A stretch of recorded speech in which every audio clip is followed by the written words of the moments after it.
Hello everyone, welcome to my channel. आज के इस वीडियो में हम सीखने वाले हैं फ्यूचर इंडिफिनिट टेंस के बारे में। फ्यूचर इंडिफिनिट टेंस क्या होता है, उसकी पहचान क्या होती है और हम उसका यूज़ कब और कहाँ करते हैं। तो चलिए इस वीडियो को आगे बढ़ाते हैं और सीखते हैं अपनी फ्यूचर इंडिफिनिट टेंस के बारे में।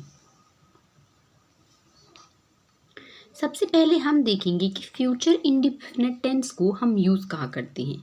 तो फ्यूचर इंडिफिनिट टेंस का यूज़ फ्यूचर में होने वाले एक्शंस को बताने के लिए किया जाता है। जो भी काम हमने फ्यूचर में किया है उसको बताने के लिए हम फ्यूचर इंडिफिनिट टेंस का यूज़ करते हैं। और जब भी हमको पहचानना हो कि फ्यूचर इंडिफिनिट टेंस कैसे पहचाने, तो जब भी किसी वाक्य के अंत में गा, गी, गे ऐसे शब्द आए तो आपको समझ जाना है कि यहाँ पे बात फ्यूचर इंडिफिनिट टेंस की आएगी। ठीक है, इसका एक सिंपल सा स्ट्रक्चर होता है जो कि आपको समझना है। देखिए, जब हम फ्यूचर इंडिफिनिट टेंस की बात करते हैं तो हम पढ़ते हैं कि स्ट्रक्चर के बारे में, जिसमें हम सबसे पहले लेते हैं सब्जेक्ट को, सेकेंड प्लेस पे विल शैल को, वर्ब की फर्स्ट फॉर्म और ऑब्जेक्ट को। ठीक है, तो विल का यूज़ करेंगे आप किसके साथ, ही, शी, इट के साथ, और शैल का यूज़ करेंगे आप आई और वी के साथ। लेकिन मैं अगर बताऊं कि मॉडर्न इंग्लिश में हम शैल का यूज़ नहीं करते हैं, हम सभी सब्जेक्ट के साथ, सभी प्रकार के सब्जेक्ट के साथ केवल विल का यूज़ करते हैं। ओके, तो चलिए अब हम देखेंगे फ्यूचर इंडिफिनिट टेंस की जो टाइप्स हैं, जैसे अफर्मेटिव, नेगेटिव और इंट्रोगेटिव। तो सबसे पहले हम पढ़ेंगे अफर्मेटिव सेंटेंस के बारे में। अफर्मेटिव सेंटेंस का स्ट्रक्चर अभी हमने देखा कि subject plus shell will, verb की फर्स्ट फॉर्म और ऑब्जेक्ट। ठीक है, चलिए एग्जांपल्स देखिए। सबसे पहला हमारा एग्जांपल है, मैं बाजार जाऊंगा।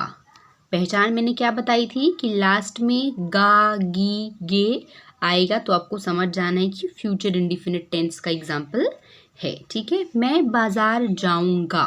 ठीक है, ये कब की बात हो रही, फ्यूचर की, कि मैं फ्यूचर में बाजार जाऊंगा। देखिए इसका translation, I will go to the market. I will go to the market. I यहाँ पे हमारा सब्जेक्ट है, विल हमारा यहाँ पे क्या है, हेल्पिंग वर्ब है, गो टू यानी कि वर्ब की फर्स्ट फॉर्म है गो, और टू द मार्केट हमारा क्या है यहाँ पे, ऑब्जेक्ट है। मैं बाजार जाऊंगा, I will go to the market. अगला एग्जाम्पल देखिए, वह एक गाना गाएगी। She will sing a song. She यहाँ पे हमारा सब्जेक्ट है, विल हमारा यहाँ पे हेल्पिंग वर्ब है जो कि फ्यूचर के बारे में बात बता रहा है। सिंग ये क्या है, हमारा वर्ब की फर्स्ट फॉर्म है। अ सॉन्ग यहाँ पे हमारा क्या है, ऑब्जेक्ट है। वह एक गाना गाएगी, she will sing a song. ठीक है, अगला एग्जाम्पल देखिए, वे फुटबॉल खेलेंगे। They will play football. They will play football. तो दे हमारा सब्जेक्ट है, विल हमारा हेल्पिंग वर्ब, प्ले हमारा वर्ब की फर्स्ट फॉर्म है, और यहाँ पे फुटबॉल हमारा ऑब्जेक्ट है। वे फुटबॉल खेलेंगे, कब खेलेंगे, फ्यूचर में खेलेंगी। They will play football. वह अपना होमवर्क पूरा करेगा। ठीक है, कब करेगा नहीं पता, लेकिन बात कब की हो रही, फ्यूचर की, कि वह अपना काम पूरा करेगा। He will finish his homework. He will finish his homework. अगला एग्जाम्पल देखिए, हम अपने दादा दादी से मिलने जाएंगे। हम अपने दादा दादी से मिलने जाएंगे। We will visit our grandparents. We will visit our grandparents. तो जितने भी आपने एग्जाम्पल देखिए, आपको क्या मिला होगा, सब में सभी सब्जेक्ट के साथ आपको विल मिला होगा, क्योंकि मॉडर्न इंग्लिश में हम शैल का यूज़ इतना नहीं करते हैं। ओके, तो आई होप आपको इसके अफर्मेटिव एग्जाम्पल समझ में आए होंगे। हम क्या करते हैं, इसमें सब्जेक्ट का यूज़ करते हैं, शैल विल का यूज़ करते हैं। ठीक है, वर्ब की फर्स्ट फॉर्म और ऑब्जेक्ट का। ठीक है, चलिए इसके नेगेटिव सेंटेंसेस देखते हैं। नेगेटिव सेंटेंस में आपको कुछ नहीं करना है, आपको सब्जेक्ट यूज़ करना है और शैल विल के बाद आपको नॉट यूज़ करना है, प्लस वर्ब की फर्स्ट फॉर्म और ऑब्जेक्ट। ठीक है, आपको सब्जेक्ट उसी तरह रखना है, शैल विल जो हेल्पिंग वर्ब है उसी तरह रखना है, उसके बाद आपको सिर्फ नॉट ऐड कर देना है, और बाकी वर्ब की फर्स्ट फॉर्म ऑब्जेक्ट उसी तरह रहेगा। ठीक है, चलिए एग्जाम्पल देखिए इसके। मैं पार्टी में नहीं जाऊंगा, ये भी फ्यूचर की बात कर रहा है कि मैं ऐसा नहीं करूंगा। ठीक है, मैं नहीं लिखूंगा, मैं नहीं पढ़ूंगा, मैं पार्टी में नहीं जाऊंगा। इस प्रकार के जो एग्जाम्पल हैं वो फ्यूचर इंडिफिनिट के हैं, और यहाँ पे नहीं है इसलिए क्या है, नेगेटिव के हैं। I will not go to the party, I यहाँ पे सब्जेक्ट है, विल हमारा हेल्पिंग वर्ब, नॉट यहाँ पे बता रहा है नहीं। ठीक है, नॉट गो मतलब नहीं जाऊंगा। ठीक है, नेगेटिव के बारे में बता रहा है, टू द पार्टी, पार्टी में, I will not go to the party, मैं पार्टी में नहीं जाऊंगा। अगला एग्जाम्पल देखिए, मैं बैठक में नहीं, वह बैठक में नहीं आएगी, बैठक मतलब यहाँ मीटिंग होती है। ठीक है, she will not attend the meeting, वह बैठक में नहीं आएगी, फिर कह सकते हैं बैठक में उपस्थित नहीं होगी, she will not attend the meeting.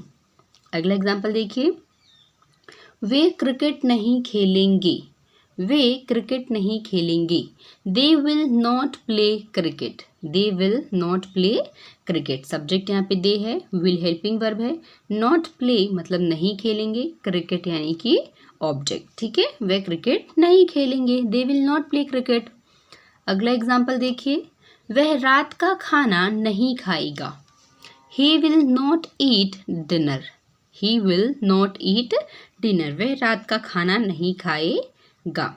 अगला एग्जाम्पल देखिए, हम फिल्म नहीं देखेंगे, हम फिल्म नहीं देखेंगे, we will not watch the movie, we will not watch the movie. तो ये थे हमारे नेगेटिव सेंटेंसेस जिसमें हम क्या करते हैं, सब्जेक्ट का यूज़ करते हैं, शैल और विल का यूज़ करते हैं।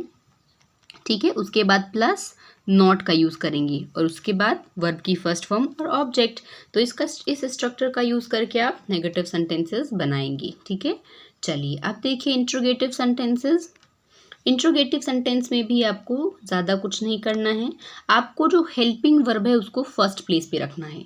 जो हेल्पिंग वर्ब फ्यूचर इंडिफिनिट में लग रही है शैल विल, उसको फर्स्ट प्लेस पे रख देना है, और सब्जेक्ट को उठा के सेकेंड प्लेस पे रख देना है, और उसी तरह वर्ब की फर्स्ट फॉर्म और ऑब्जेक्ट का यूज़ करेंगे।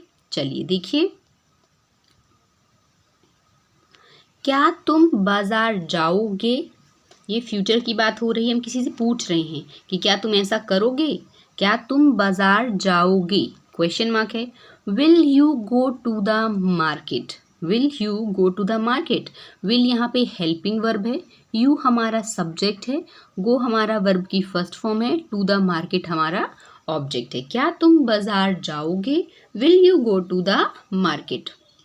अगला एग्जाम्पल देखिए, क्या वह एक गाना गाएगी, क्या वह एक गाना गाएगी, will she sing a song, will she sing a song, क्या वह गाना गाएगी। तो विल यहाँ पे हेल्पिंग वर्ब है, शी हमारा सब्जेक्ट है, सिंग जो कि वर्ब की फर्स्ट फॉर्म है जिसका अर्थ होता है गाना, अ सॉन्ग यहाँ पे हमारा है ऑब्जेक्ट। क्या वह गाना गाएगी, will she sing a song.